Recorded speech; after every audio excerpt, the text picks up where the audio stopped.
ছুটির দিন বলে কথা। বলছিলাম কি, গুলশান ২ এর গোল চত্বরের পাশেই বার্গার কিং, আর তার পাশেই জনপ্রিয় রাতের কাবাব, যেখানে প্রতিদিন হাজার হাজার মানুষ কাবাব থেকে শুরু করে বিভিন্ন মজাদার খাবার টেস্ট করার জন্য আসে।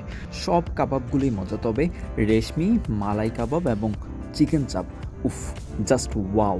এখানকার কাবাবের বিশেষত্ব হচ্ছে একদম সলিড মাংস এবং স্পেশাল মাসালা।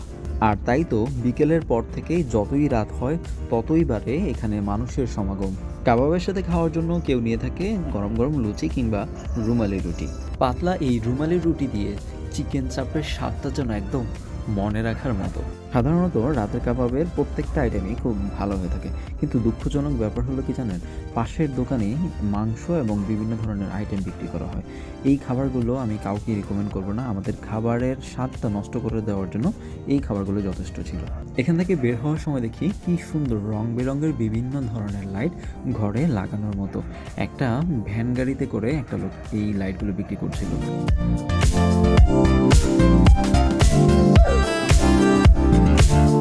চিকেন মোমো আমার কাছে মনে হয়েছে গুলশানের চাইতে মিরপুরে এটা বেশি স্পেশাল।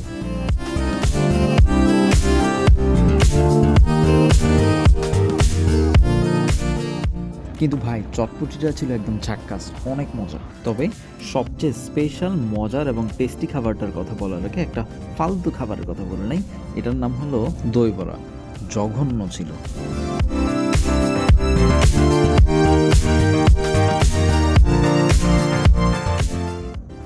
যেটা বলছিলাম, গুলশান আসবেন আড্ডা দিতে, কিন্তু এই মজার খাবারটা ট্রাই করবেন না তা তো হয় না। আমার মনে হয় কি, পুরো ঢাকা শহরে যত জায়গায় আমি ফুচকা ট্রাই করেছি, গুলশানে এটা বেস্ট, একদম বেস্ট। দই ফুচকাটা একদম বেস্ট।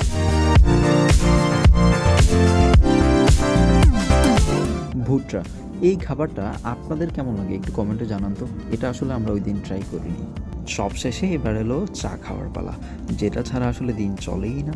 তো আমার কাছে মনে হয়েছে এখানকার মালাই চাটা বেস্ট।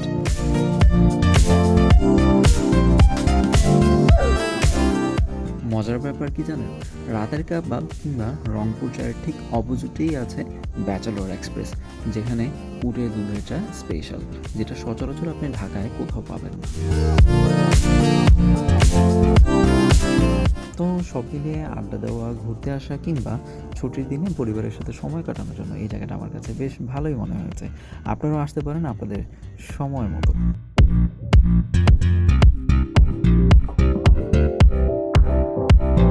বাই দ্য ওয়ে, এখানে একটা বড় সুপার শপও আছে। এই সুপার শপে বিশেষ কিছু জিনিস পাওয়া যায়, সেটা নিয়ে অন্য এক সময় ভিডিওতে বলবো। আজকের পর্যন্ত এইটুকুই। ভালো থাকুন, সুস্থ থাকুন, দেখা হবে অন্য কোনো এক সময় নতুন কোনো জায়গায়।